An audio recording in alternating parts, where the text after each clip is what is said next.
You're most welcome. Very grateful you're joining us today, but unfortunately, we're not going to be able to, we do not have the facilities to take questions from you, but I hope you enjoy the presentation.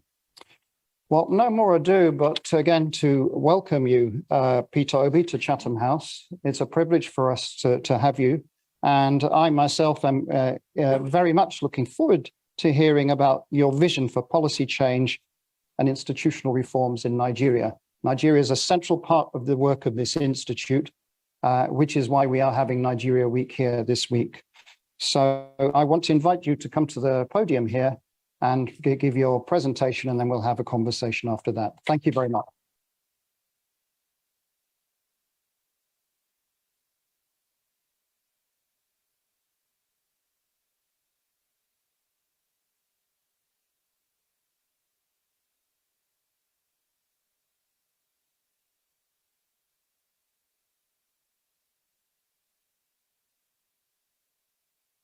Thank you, Alex. Let me respectfully stand on all due and existing protocols. In agreement with my belief in the primacy of gratitude among virtues, please allow me to begin today with the word of gratitude. I'm most grateful to Chatham House, Dr. Ellis Vines, and his team for the global impact of their mission and commitment to engagement with nation building in Nigeria. In providing this global platform to interrogate the vision of those seeking to lead Nigeria at this time with clear existential threats, as I will discuss shortly, are pervasive across our dear country. This Chatham House event challenges us to a new thinking. We have an alarming insecurity that led to loss of many lives and properties, significant decline in food and economic output, immense trauma that has compromised the mental health of communities, and in some cases, identities, pressures, and disaffection with the Nigerian project. The economy is in crisis with a troubling debt profile worsened by oil theft of proportion once hard to imagine. 2 economic recessions in 6 years and lamentable power sector have significantly constrained manufacturing and social life. The Nigerian state is captive to an elite gang-up and a rentier political economy that concentrated power in hands of those who came to power and influence mainly through their own contrivances and influence rather than affirmation of the people, and therefore do not have the incentive to serve the people. Even after exploiting the ethnic and religious cleavages, sentiments to ascend to political power, the very people on whose sentiments they grab power often become the primary victims of such political fraud that has rendered Nigeria a failing state with worsening leadership crisis. Consequently, Nigerian democracy had been on the wane, evident in Afrobarometer longitudinal tracking, which reveals low voter turnout.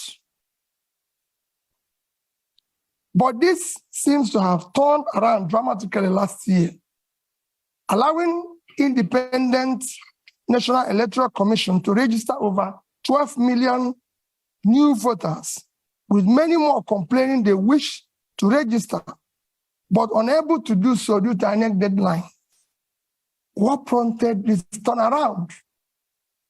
We may ask. The reason for these very high stakes are lurking in the facts of demographics, with our dominant population, the youth, frustrated and unhappy with the status quo and diminished opportunities in Nigeria in an age of globalization, where internet can easily reveal to them prosperous homes of those who live in a better led and governed countries. How did we, Nigeria, plunge or get here in such an economic decline that we have overtaken India as a home for the biggest pool of absolute poor in the world, when they are 7 times our population? While the poverty rate in India is 16%, that of Nigeria is 63%, with 133 million people classified as multidimensionally poor. This is unacceptable and needs to change. What Nigeria needs is a great escape. As 2015 Nobel Prize winner in economics, Angus Deaton of Princeton University, elucidated that what separates poor and rich nations is attributed to health and education. For what provides quality health and educational system for a society, committed and focused leadership that can build and sustain public wealth, as I was told by Professor Donald Jacob of Kellogg School of Management. In many ways, this is the heart of my remarks today, which are deeply rooted in my upbringing, particularly my mother's counsel, that I live a life of positive impact and manage both personal and public resources most prudently for the sustainable, inclusive growth of development of the society. It is this principle that guided my stewardship as governor of Anambra State of Nigeria and led to our much commended performance with some prize awards to show for it. Some awards for outstanding accomplishments in key Millennium Development Goals, now Sustainable Development Goals. It is the same counsel and principle that is guiding and motivating me to offer to serve in a new Nigeria. The answer lies in leadership, institution, and demographics. The good news is that the demography is driving the change we're seeing in Africa, with election after election last year in Africa, in which establishment parties are being upon by new and small parties. It is this change that my vision of policy change and institutional development is rooted in a push for a broadened scope of social mobility and freedom for Nigeria, particularly for the youth and women. Like the former British Prime Minister, Harold Macmillan, said, at the start of the independence decade, a wind of change is blowing across Africa. Today, that new wind of change sees the ballot box as being instrumental to changing of bad leadership. Senator Yusuf Dat Ahmed, my running mate, and I are committed to new politics that start with ethics of servant leaders and anchored on marriage of clean hearts and skillful hands. We know that unless we change the politics by changing the political leadership, we are stuck in this terrible state of underdevelopment and misery. We will build patriotically our institutions, particularly the ones directly responsible for implementing government policies, to make them fit for purpose. It is not to be doubted at the global scene that Nigeria is blessed with some of the most entrepreneurial youths in the world, in science, in business, in art and entertainment. We believe that what remains is the changing of leadership class, from predictors to creators of value, from those whose wealth and power drive from the decision of the nation and its people to those who have demonstrated competence, character, capacity to invest in human development, create prosperity, and instill right values and ethical conduct deserving of servant leaders. Nigeria today is at a critical juncture, and the people led by the youth, brutalized by bad leadership, are awake and leading the movement to transform Nigerian politics and restart the engine of economic growth and social stability. We count ourselves honored to be trusted, especially by the youth, to lead this democratic revolution, and we are deeply pledged to do so with sincerity, accountability, and unquenchable love and desire for a better Nigeria. We are simply the symbol of Nigerian youth struggle to reverse this ugly trend that keep driving them into social anomia, despair, and rejection of their country. We are determined to do everything that needs to be done to rescue and lead our country to prosperity, freedom, security, and peace. We will use merit to assemble competent Nigerians from all sections of Nigeria to form effective government of national unity. At the heart of my goal here today is to look at our Labour Party's key policy plans and how they will drive up the quality of life of average Nigerian, dramatically reduce poverty, and return Nigeria to a place of strategic relevance in a world that needs a thriving and well-governed Nigeria, stabilizing the continent of Africa, making it high-value add for a planet impaired by environmental challenges, terrorism, and inequity. Also plan to speak on institutions and how the leadership we offer can facilitate the evolution of stronger institutions with the rule of law a key anchor to nation building in Nigeria. I have no doubt that the policy choice we favor and the strong institutions Labour Party will facilitate will move Nigeria from a country of rent seekers sharing oil receipts and consuming conspicuously to the one that produces based on vast factor endowments whose value chains can move us towards a high employment economy. We will turn our youth budget to a democratic dividend rather than today's harvest of time bomb of violence, insecurity from uneducated, unemployed, and marginalized youth. This forms the first and most important thrust of our government priorities, without which the rest will not be achieved, to secure Nigeria, end banditry and insurgents, and unite our dear nation to manage our diversity so that no one is left behind. The growing insecurity you see in Nigeria today is not because the enemy is formidable. It is not a lack of focused leadership, ineffective security government structure, and poor coordination from the center. All this needs to be addressed by first, projecting strong leadership, signal that will allow both state and non-state actors to be mobilized around single vision.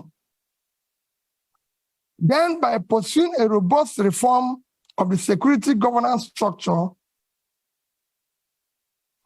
coordinating mechanism that assures all levels of government, federal, states, local, with three-level policing are aligned with strong collaboration with partners from both private and development groups to provide required services and deliver results for every Nigerian. Once this is done, it is important to have a single, clear, coherent, consistent development process. It is important for institutions to be able to provide strong leadership, coordination, capability, partner, and engage collaboratively with all relevant stakeholders in an environment that mutually reinforces values. The second plank of our policy trust is to shift emphasis from consumption to production by running a production-centered economy that is driven by agrarian revolution and export-oriented industrialization.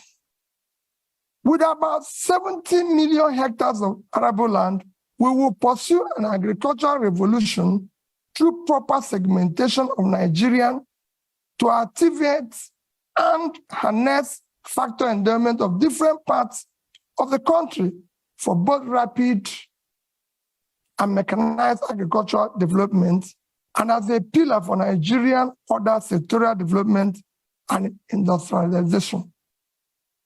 We will incentivize and invest in an agro-cluster and industrial cluster development across our geo-resource zones to take advantage of agglomeration and scale effects of particularly in the Northwest, Northeast, and North Central regions of Nigeria. We will dredge both River Niger and River Benue, build dams massively to support planting of economic trees across the country for local usage, poverty and elimination, export and revenue generation. A key task is to sequentially but decisively dismantle the inefficient and anti-market distortionary structures restraining Nigerian economy from creating a precondition for a dynamic pro-market economy. We will employ entrepreneurial governance to dismantle impediments to free trade and ease of doing business, and implementing radical economic policies that will drastically reduce our debt service, a major drain to government revenue as it is today. Our micro, small and medium scale enterprises will be robustly supported. Further borrowing must be strictly for productive purposes and not for consumption. While we aggressively pursue the activation of all opportunities in oil and gas value chain, we will target incentive schemes that will be professionally administered to diversify our non-oil export portfolio with proper consideration and management of climate change risk and opportunities. The third pillar of our government priorities is to restructure the polity through effective legal and institutional reforms to entrench rule of law, aggressively fight corruption, reduce the cost of governance, and establish honest and efficient civil service. Reducing costs of governance in Nigeria is an effective way of fighting institutional corruption. In addition to reducing the cost of governance and streamlining government operations for efficiency and effectiveness, we will ensure that reforms we pursue will not in any way affect the livelihood of our hardworking and efficient civil servants. Critical to fighting corruption, we will install a new budgeting system founded on the cardinal principle of public accountability, objective setting, and program implementation. This is against the extant budgetary principles of revenue mobilization, expenditure allocation, borrowing without emphasis on monitoring, evaluation, and feedback. We will enforce principles of performance, auditing, institutionalized monitoring, and evaluation process of the entire public service delivery as the primary means of actualizing our vision of the new Nigeria. This reform will institutionalize our personal involvement of both the president and the vice president in setting budgetary objectives of MDAs, and monitoring, evaluating the implementation process through Office of Regulatory Review in the Office of the President. Budget monitoring and evaluation capacity will be strengthened within the presidency. We will embark on effective micro and physical restructuring to quickly restore physical viability by discontinuing unaffordable subsidies which have left a black hole in government finances. Fiscal and monetary policy will be properly coordinated with each conventional tool transparently instead of distorting markets in favor of privileged few. For instance, an avoidance of doubt, we will collaborate with Central Bank of Nigeria for a transparent liberalization of our foreign exchange market and dismantling of OPEC multiple exchange rates. Regime which effectively subsidies few privileged persons. We will seek to boost the supply side rather than continue to concentrate exclusively on demand management of foreign exchange. When unaffordable subsidies are removed, some carefully calibrated transfers will be used to cushion adverse impact on economically weak.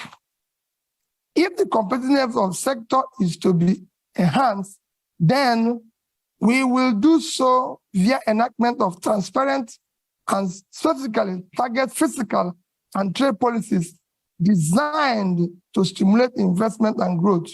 Revenue shortfalls and leakages such as oil theft will be dealt with decisively by holding persons in position of authority fully accountable.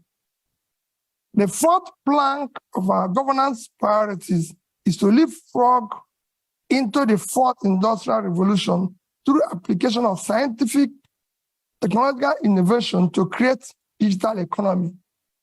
Building on the gains of agriculture-led manufacturing and export, we will pursue development of knowledge and skills to leverage on the emerging disruptive digital technologies, automation, Internet of Things, artificial intelligence, robotics, virtual reality, blockchain technology, biotechnology, and data science, all of which are the heart of the fourth industrial revolution. The fifth plank of our government priorities is to build expansive infrastructure for efficient power supply, rail, road, and air transportation, and pipeline network through integrated public-private partnership and entrepreneurial public sector governance. Our solution to the perennial power problem in Nigeria is comprehensive and it's well covered in our manifesto. We will ensure that we deal with the issue of transmission distribution.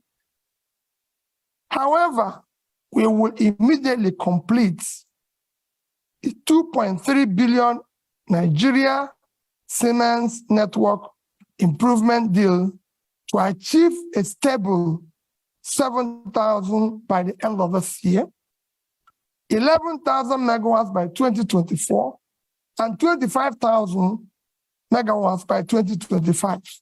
We will support local manufacturing capacities and power technologies and encourage and expand local R&D in universities, training centers, and workshops, through which many jobs will be created. Our sixth priority program is to enhance human capital development of our youth for productivity and global competitiveness through investment in education, in research, quality health, and entrepreneurial education. The World Bank Human Capital Development Index ranks Nigeria 168 over 173.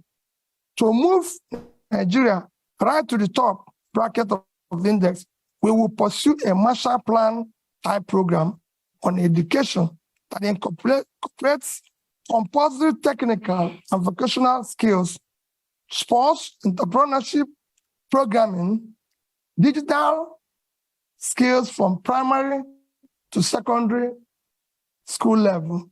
In line with this commitment to transform our educational sector, we will prioritize funding of this critical sector. Our tertiary institution will be remodeled to serve as hubs and centers of research, development, and commercialization of ideas for quick industrialization of Nigeria. Finally, our seventh priority is to conduct an Afrocentric diplomacy that protects the rights of Nigerian citizens abroad, advances the economic interests of Nigerians and Nigerian businesses in a changing world. In concluding, let me say that the problem with Nigeria is at once complex and simple. It rests on leadership. As our erudite Professor Chinua Achebe stated, the trouble with Nigeria is simply and squarely a failure of leadership. In Achebe's view, there's nothing basically wrong with Nigerian character. The Nigerian problem is the unwillingness or inability of his leaders to rise to the responsibility, to the challenge of leading in the front by example, which is the hallmark of true leadership. When people of competence, character, commitment, compassion take over the leadership and pursue their mission and tasks with seriousness required, a new Nigeria characterized by peace, unity, prosperity, inclusiveness will be achieved and sustained. That is what driving Dati, Baba Ahmed, and I to join to offer to lead this desire and crusade of Nigerian, particularly the youth, for an inclusive and sustainable Nigeria that works for all. In line with my upbringing, especially my mother's counsel, my promise is that Nigerian resources will be most prudently used for Nigerians. And as Commander-in-Chief, I, Mr. Peter, will be sincerely pledged that our path with Nigeria will be diligently pursued to create a new Nigeria characterized by sustained and inclusive growth and development for all. Thank you, and God bless all of you.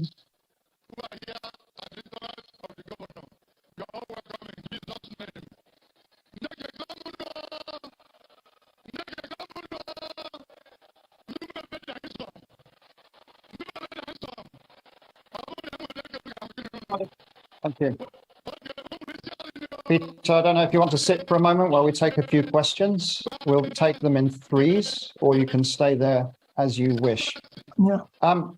Look, the first question, we have, at the moment, the analytics are showing we have tens of thousands of people watching. So my apologies if you are on Facebook, YouTube, the Chatham House channel.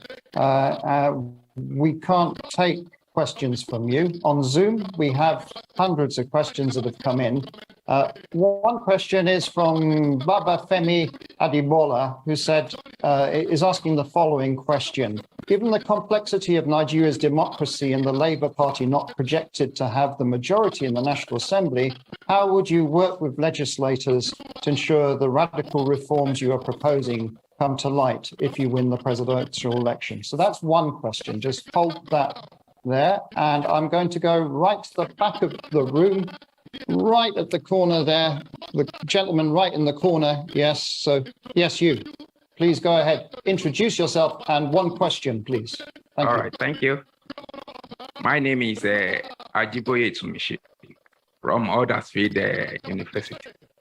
So my question is simple. The activities of the IPOP in Nigeria is on alarming rate every day. And with all the policy, beautiful ideas that you've listed down, sir, without tackling security head on, they are impossible. So one of the allegations given to you is that you've not condemned the activities of the IPOP. So, and the tackling of security. Can you sum up, please? Plan. Tackling of security. Ladies and gentlemen, let's. Sorry, I'm a student. We are to line. Tackling of security. How will you tackle it, sir? Are you introducing? Please. Are you introducing state police, or are you threatening the federal government security apparatus? Thank you. Thank you very much. I have another question that has come in, which I want to ask from our virtual audience, and it's from Vivian Ahekwezu, who's asking the following.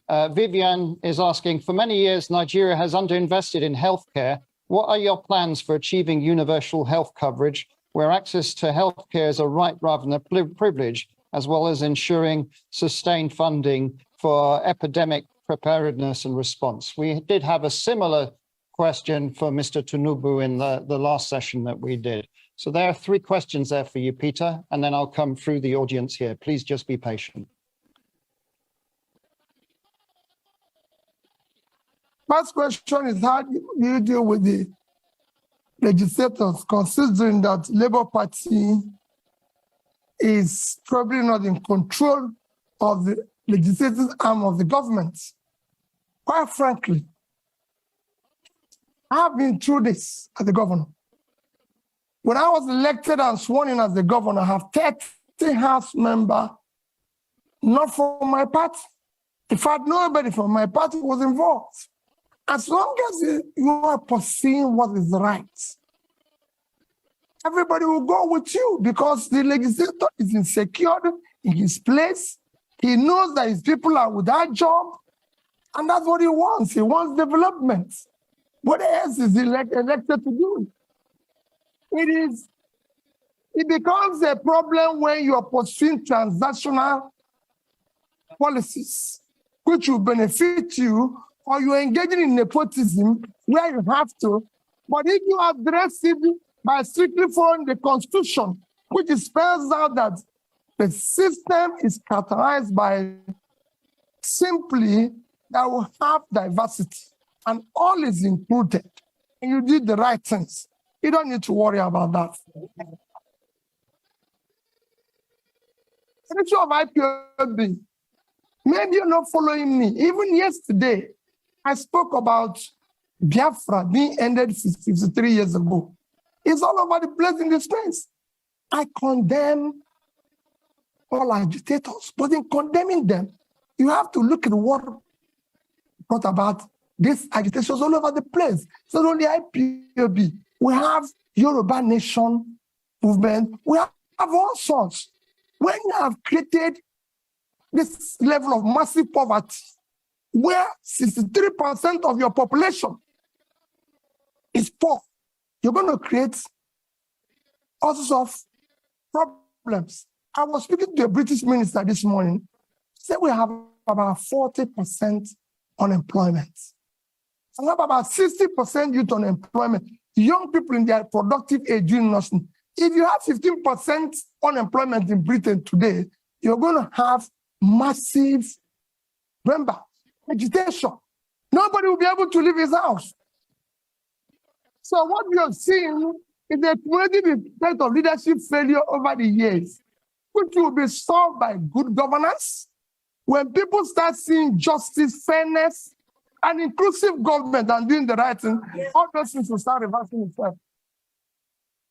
And that is what me and that is offering.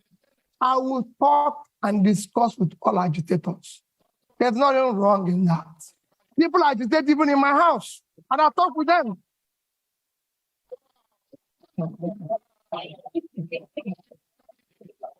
So I'll deal with everybody.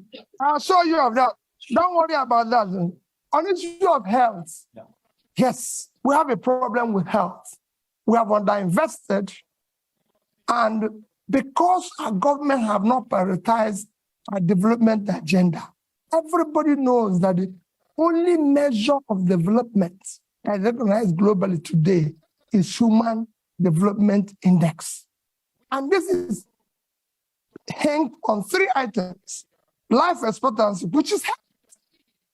And we are low in that. Nigerian life expectancy today is about 50-something, as against global average of 72.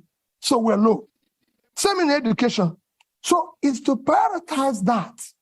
I just gave somebody an example.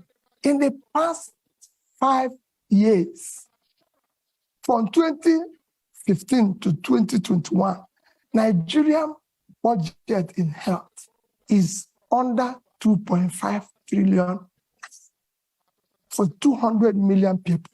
It's unacceptable. This year, our budget for health is about 1.5 trillion. Our budget for education is about 2 trillion. 2 of them combined, annual budget is about 3.5 trillion.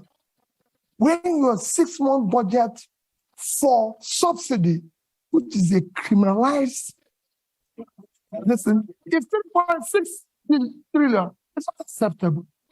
You have to put money in key development areas, as Professor Johnson had just mentioned, that I read out here, that what separates country, rich and poor, is health and education. So it's clear. So we will deal with it. But he said, how do you cover it? Nations of our size have covered it. How did India, for 1.4 billion people, cover the issue of health? How did Indonesia cover that? We have big nations that have done it well. People who don't know how to do, we learn from them. There's nothing wrong in learning if you don't know how to do it.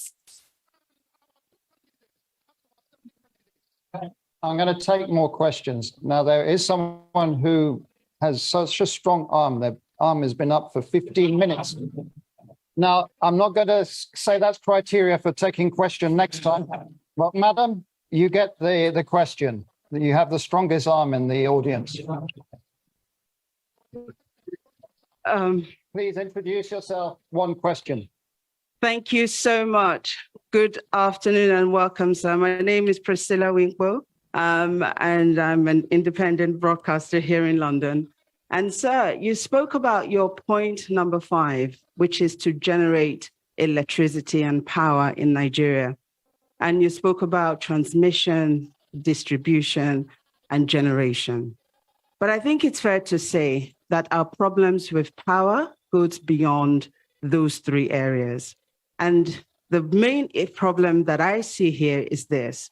We have a population or part of the economy, shall we say, those who supply spare parts, the engineers, those who work within that sector, whether it's those that are selling generators. And we know that that issue is perhaps the biggest issue when it comes to our power generation. So my question here is this. How do you plan, number 1, and I'm going to take a risk here, to deal with the big boys? And how do you also plan to address that economy that will then no longer exist because you have generated power? Because I'm sure that they too will rise up against it. Thank you so much. Thank you very much. We did online have lots of questions about refining also. And so this is a key issue that people are asking question about. So the gentleman there, a bit further along. Yes, there, you, just there. Yeah. Please go ahead, introduce yourself. Thank you very much. Question. Good to see you, Peter. Paul Arkwright, I was the British High Commissioner to Nigeria from 2015 to 2018. And it's good to see you in London, sir. Thank you very much for your talk. I've now moved into private business. I'm a consultant, and I'm advising companies and funds, investors to look at Africa, to look at Nigeria, to consider investing there, and everyone agrees, I think, that FDI, foreign direct investment, is critical to the future of Nigeria. But at the moment, they're very cautious, and that's putting it diplomatically. When you become president, sir, could you tell me the sort of 3 things you would do in the first, let's say, 100 days, which would send the right signal to foreign investors to look again at Nigeria, not just look again at Nigeria, but to invest in Nigeria? Because as you know, I'm one of Nigeria's strongest supporters, and I think this is a country which is worth investing in. Thank you. Okay. And I will come back to this side. The gentleman just there, you, sir, just there. No, behind, sorry. You're the lucky one. One question, short, please. Give your name. Good evening. It's William Owomayi, the UK's Young Ambassador to the Commonwealth and a member of Chatham House. You've caught Nigeria by storm in recent months with your campaign and your vision to unify Nigeria, mobilizing young people all across the country. You mentioned debt a few times in your speech. Currently, the government is repaying debt to the central bank at an interest rate of 19.5%, which is extremely high. How do you plan to support the next generation? The government is repaying the central bank debt by 19.5% interest rate. How do you plan to support the next generation by dealing with the debt repayment crisis? And also, how do you plan to deal with tackling financial transparency in Nigeria? The central bank hasn't released its balance sheet in about 3 years. Thank you. There you go, Peter. 3 questions. Let me start with my sister there. He talked about the big, what you're saying is about the big boys who are selling generators.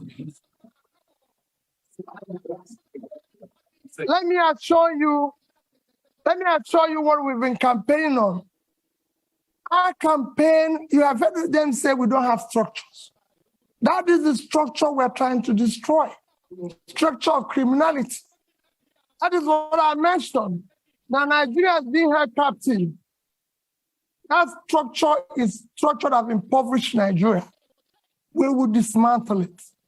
It will not be there. I assure you of that.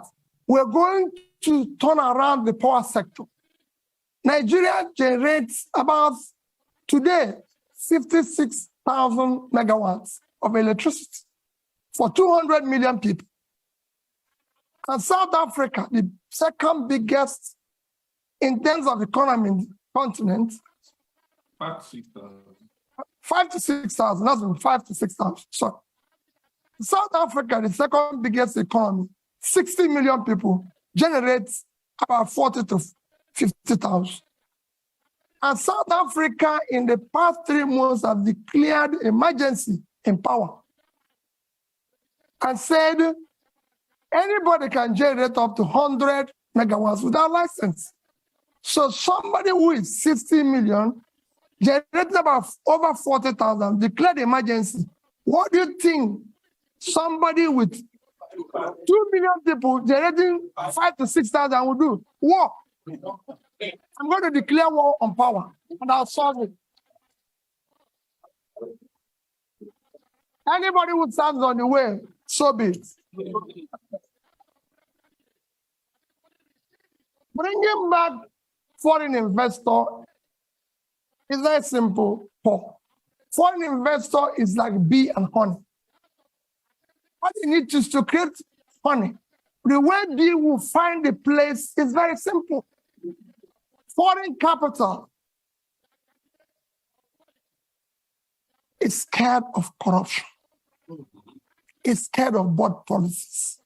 It's scared of where there's no rule of law. You need to put a regulatory environment that makes it conducive. You need to secure it. That is at the heart of what Dati and I are offering. We will build that intangible assets of securing the country, making sure that we govern through rule of law. We will fight corruption. That they have a record. That is the only National Assembly member who refused to buy property of government when it was offered to all National Assembly members. You can go and look at his record. If you have seen anywhere he has compromised or put himself in a transactional position. Now stop running. I know how I approached him, and I told him, I and you owe it to save our people. So we came together, and we came back and said, we'll work as a team. We'll solve this problem. Go and check my record. I've governed the state for 8 years, and I've challenged everybody while you were there. I've been the only governor till today. The day I left office, I was not owing salary, pension, gratuity, or any contract or any supplier. And I left with 3 banks in Nigeria, which I say every day. Access Bank of Nigeria, Fidelity Bank of Nigeria, and Diamond Bank. I left over $150 million. I didn't say naira. And I have over 30 billion naira. And Anambra State, you can go and verify. Never had a bottle. Anambra State have never bought me. There's no land allocated directly or indirectly by me, and I signed over several thousands of CFO. Anambra has never bought me a bottle of water since I left office. So you can go. We will fight and stop corruption. The first thing about stopping corruption is yourself. If you're not involved, your wife is not involved, your family is not involved, those around you are not involved, you reduce it by over 50%. Yeah. And that's what I'm going to do. And I'm sure, Paul, you know that. We are committed. We can't disappoint these youth. We must build a new Nigeria. And we'll deal with that. Investors will come back. Those who left, even the young people who are today living, they'll come back. We want to bring them back. Nigerians are prepared to come back if they can find that they have a country to go back to. This green passport, people must be proud to use it.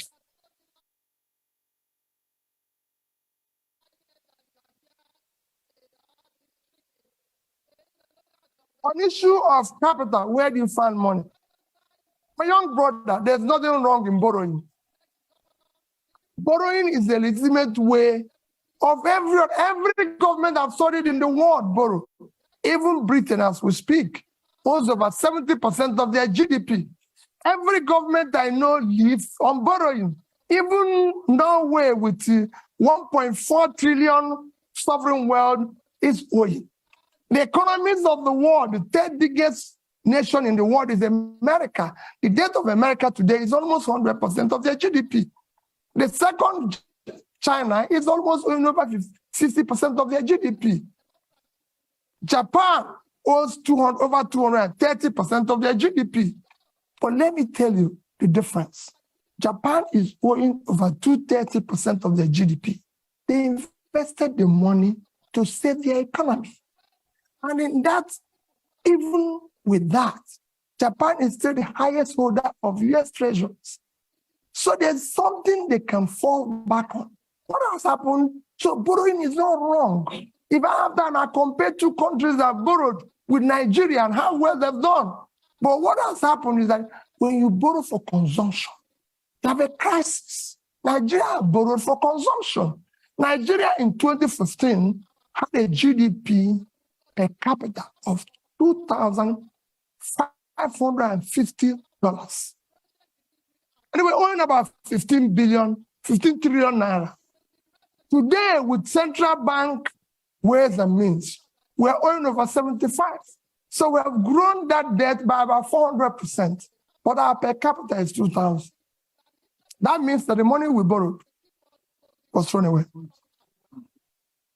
So that is what I'm going to revert. We will restructure the debt as it is today. We will restructure it and put it in a long time to be able to pay it. I'm a finance person, that is one. And then we will not say, like I said here, no more borrowing for consumption. We will see borrow, people will see it, it will be transparent, it will be for investment. And that's what we intend to do. Countries have been in this situation before. We're not in a situation where other countries haven't passed before. It's a question of showing leadership, and we will be able to solve it. Thank you. I'm coming back. We are now almost around 60,000 people just watching us and sending in questions. So we're trying to be at least a bit inclusive. We have a question from Debo Ademoyo, who is asking, what are your policy ideas on climate change? Do you have a plan for ensuring sustainability in a new government? So that's one question. Then there was a joint question from Miss Etty and Zindi Anthony Levy, and they're asking, insecurity is a major problem. What are your plans in tackling this? What are your plans in terms of security sector reform in Nigeria? I'm going to take two more physical questions in the room. The lady right in the front here. So I'm not going to discriminate with the front rows. Please go ahead. My name is Chi Chikwendo. I'm a practicing solicitor here, advocating, of course, for rule of law. Thank you so much, Your Excellency, for the inspiring exposition on your vision for policy change and institutional reforms. It seems to me that it's clear from that if elected president, if and when elected president, your transformation vision to increase the production capabilities across the various sectors mentioned, including agriculture, extraction industries, human resources, will, to a large extent, hinge on the depth of your level of commitment with Sadati and ownership to implement the proposed policy changes and institutional reforms. However, there is no doubt in my mind that Your Excellency is well aware of the prevailing fundamental challenges to those reforms, including clientele patronage, political capture, and the institutionalized corruption that you mentioned. So the question is, how do you intend to navigate these challenges differently from the efforts of previous administrations, particularly with a view to modifying the behaviors of the key players in support of achieving those anticipated outcomes? And I was very warmed when you mentioned you're broadening the scope of youth inclusion and women based on gender issues. So further, how do you intend to quell the current ethnic tensions ravaging our communities and consequently stagnating economic growth and development, and to implement a pragmatic mechanism for dealing with those societal concerns for equal... Please.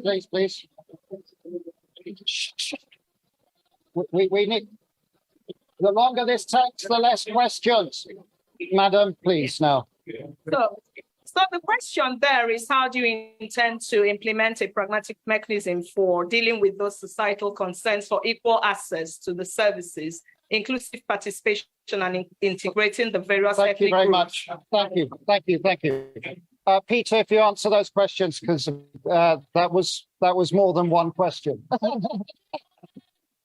Well, let me start with the issue of, you have, like you said, you have more than one question. I have about two questions. Let me start with the issue of ethnic tension.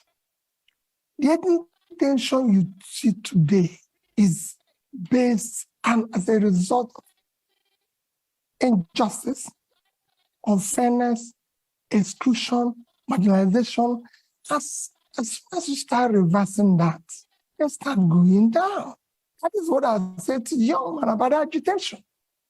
As long as you start doing the right things, so that you start building an inclusive society where people's talent, hard work will match up their opportunity, you start seeing those things go down. There's tension, even in the Western world. I live here when the blacks feel excluded. But as the more the government opens up and tolerates and builds an inclusive, transparent, more broad-based, acceptable, they will come down. So we will show, I've said before, we will show compassion. We will show love. Because there's nothing, you're a leader. Don't go away when Bayelsa is under the water. Don't leave Jigawa to die. Don't say, oh, I cannot go to Southern Kaduna because of the problem. We will show compassion. We will lead from the front. We're not going to walk away. And for me, Borno is part of Nigeria. I don't want to say people, oh, the is insecure. Nigeria is insecure. Like I told the IDP people in Christmas, as the IDP people in Makurdi in Christmas. And the New Year was another IDP camp in Abuja. And I said to them, as long as Nigerians are in IDP, all of us are in IDP. I will not allow, and I know that you will not allow it, for any Nigerian to remain in IDP while we're sleeping in our mansions. Never. They must go back. On issue of challenges and dealing with them, the challenges you foresee, I've dealt with such challenges at the Anambra level. And I'll show you the same challenges. We're not going to, as long as you're not involved in this transnational governance, you can deal with anybody. We're not going to compromise. We have an issue. I said we are at an existential threat that we don't need to. There's nobody, there's no sacred cow. You either be a Nigerian or you can find another country. We have a country with the rule of law. It will be the same level playing field for everybody. I want to solve the problem. For example, I said it without equivocation. I must pull out the poverty that is devastating the north. The vast land in the north is far more in terms of assets and source of revenue generation and exports for Nigeria than the oil. It's very simple. I'll give you an example of one state that I use every day. Niger State is 76,000 square kilometers. Precisely 76.3 thousand square kilometers of land. 7 local governments in that state is under control of bandits. I've tried to interview them because they have no job.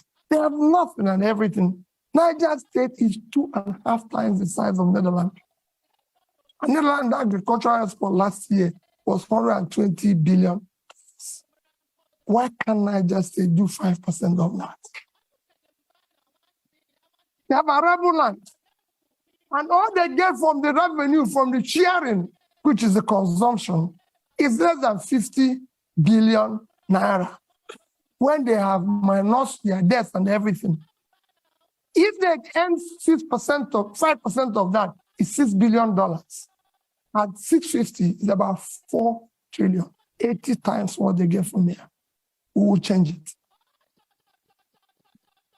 Somebody talked about tackling insecurity. I've said it extensively. It is our first commitment to secure Nigeria. Securing Nigeria is not impossible. I secured Anambra State that's gone. It won't be different. I've said we will deal and talk with those we will win. We'll talk with those who are winnable. It will be carrot and stick. And those who don't, we will deal with them. We're not going to shy away. Nigeria must be secured. It's a country. Every country must be secured. But we're not going to walk away from the problem. We'll deal with it. We have our armies and military used to secure Africa. So this is time to go back and resonate that spirit in which they used to secure Africa to secure Nigeria. And we will deal with it. On climate change, I've always said we'll follow the protocol. And I did mention here about issue of things like planting trees, issues of dredging. These are some of the climate change issues because as you see today, we have a situation where flooding in Nigeria because we've not dredged River Niger,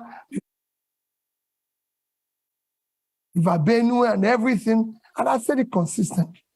This is not difficult.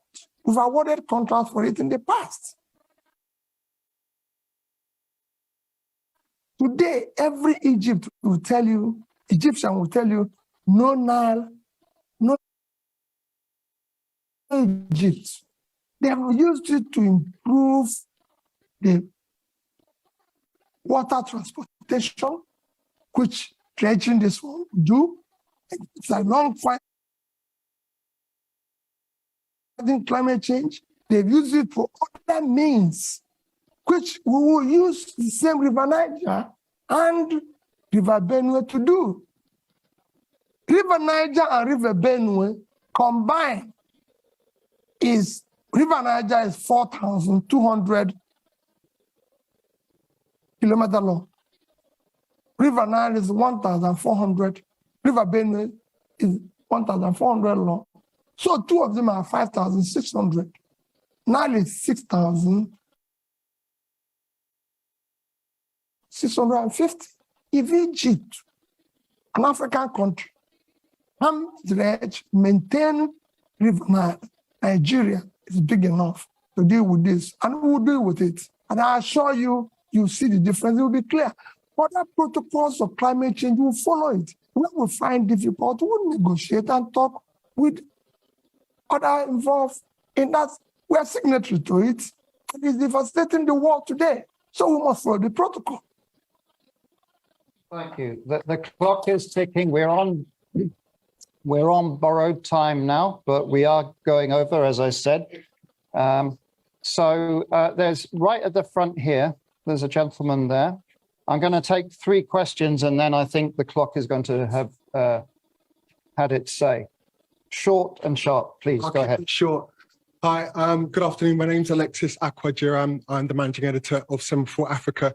My question is, if you become the next president, would you seek to keep the current central bank governor or replace him? And please explain your answer. The gentleman in the middle there. Yeah. Please.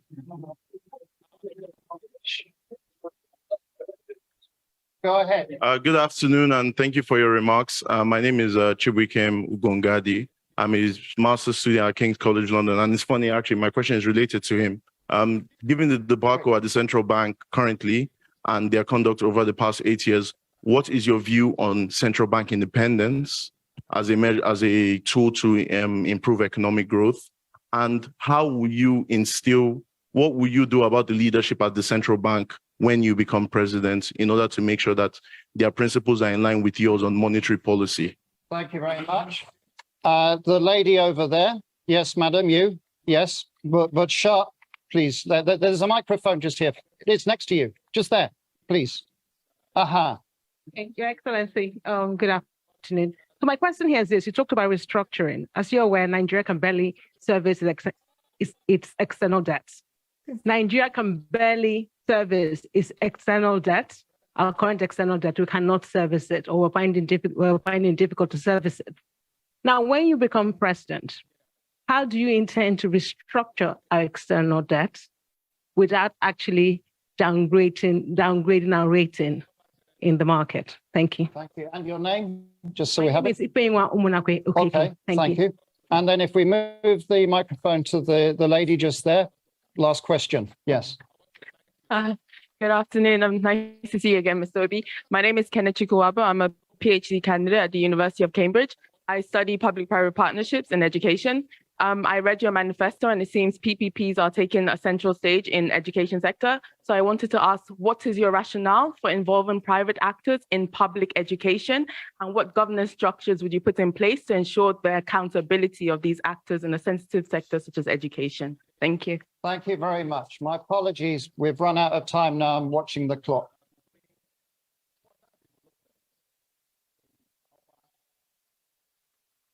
Okay. Alex, I hope you will allow me. There's somebody here that is so keen. When I was coming in, he had a question that is so interested, and is like, so I told him, if I have opportunity, I will request and answer it publicly. Let me again go. People are talking about the central bank government. The problem, first, let me assure you, central bank will maintain its independence. It will be respected. And again, it is not the problem of the person there. Central bank have a role of monetary policy, if I'm right. Then you have this physical space. It's like a street football. When the person who is supposed to be in the physical space is no longer, it's like you go to a football match and somebody who is supposed to play in a particular wing is no longer there. You find people playing various wings. The weakness of the physical space allows the monetary space to take over and is supporting because there's a weak governance structure. That is why we're able to do what we're doing. When with what is happening today is happening. So if you replace Godwin and putting somebody with that level of physical rascality, which is what is fueling our inflation and even our rate of exchange today. These are some of the things you need to cut. As long as government continues on that fiscal rascality, that situation will occur. That's what you need to fix. I won't say what will happen. The step is actually coming to an end. So it won't be too long. So that's that. I assure you that we'll deal with that. You asked about PPP in education. I said in Cambridge. Is Cambridge run by British government? Now, I just want to know, because I don't know. When we're talking about PPP in education, we're talking about tertiary education. We're not talking about basic education. We will ensure that basic education is free and we will drive it aggressive because we have 20 million out of school children in the north, which I've said we will deal with decisively because those children mostly have learned Quran, which means they're intelligent. We'll meet them at the point of learning Quran and teach them skills. For the tertiary education, we must find a way to fund it in a collaborative way, public partnership, in order to be able to ensure that 4 years will be 4 years, not what is happening today. That's what we mean by that. And it will be, you'll see, it's a win-win situation. That's it. No, not the basic. It won't be the basic. Then, issue of barely servicing our debts. I've said it before, we're not the only country that have gone through this. Once we move from consumption to production, what we're going to do first is that what you see today, we're not able to service our debts, is because of fiscal rascality. You're paying unsustainable subsidy, which we stop from day one because it's criminal thing. You're no longer generating money because they're stealing oil. And the only people who can steal oil are people in government, because ordinary people cannot steal oil. You can't put it in your pocket. It's something that you come with sheep. So all those, and you stop corruption, the waste, everything. And you go to seek to ensure that the revenues of government are. These are things, when you have tightened all the leakages and waste, you'll be able to increase your position and you negotiate to be able to service them. Just to give you an example, Nigeria is today the only OPEC nation, apart from Venezuela, because of sanction, that is not meeting up its quota. Because over the years of oil theft, the multinationals and everything have not been invested, coupled with the theft and everything. You're not realizing what you're supposed to. Every other nation that is in the same commission was able to bring down their rates and inflation within this period of Ukraine war. I'm not saying it's good to wait for war to be able to get more revenue, but people are taking advantage of it, because it's there. And you can't run away from it. But we couldn't take that advantage. Our situation got worse because of poor management of our own physical space, which will change with that and I.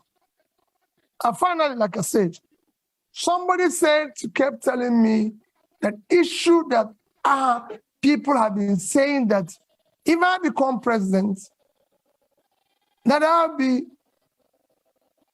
there's issue of being, how do I say that? What word do they use?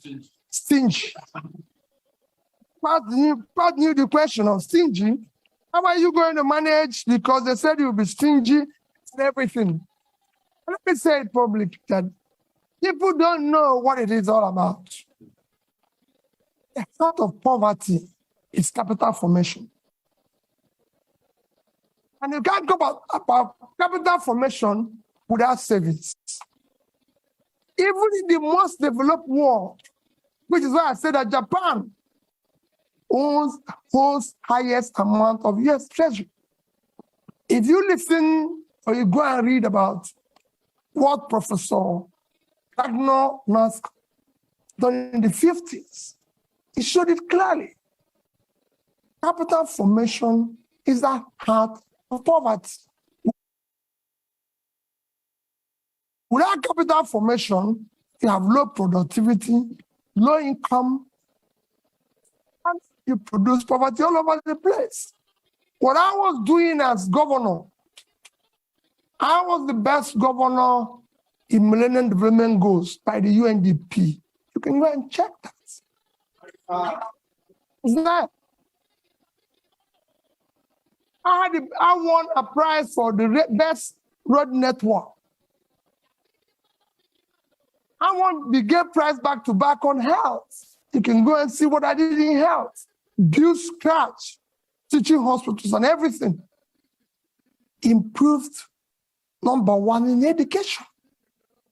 And above all, I was able to save because I believe in future generation. If you look at that savings, I said future generation funding, because we want to have proper capital formation to drive tomorrow. If I have opportunity in Nigeria, no matter what we do, we'll do the same thing. We must save for tomorrow. Because that's how you form capital to turn around tomorrow. So as an end, I appeal to all of you. There's nothing more powerful than an idea whose time has come. The time today is to have competent leadership with character, commitment, and compassion. And that's what Nigeria is yearning for. That's what Dati and I are offering you. Let's have opportunity to build a better Nigeria. Thank you.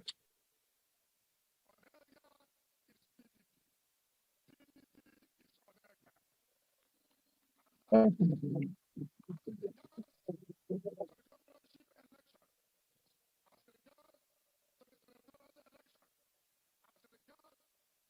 A couple of announcements. First of all, INEC chair speaking here tomorrow, same time, 1 o'clock.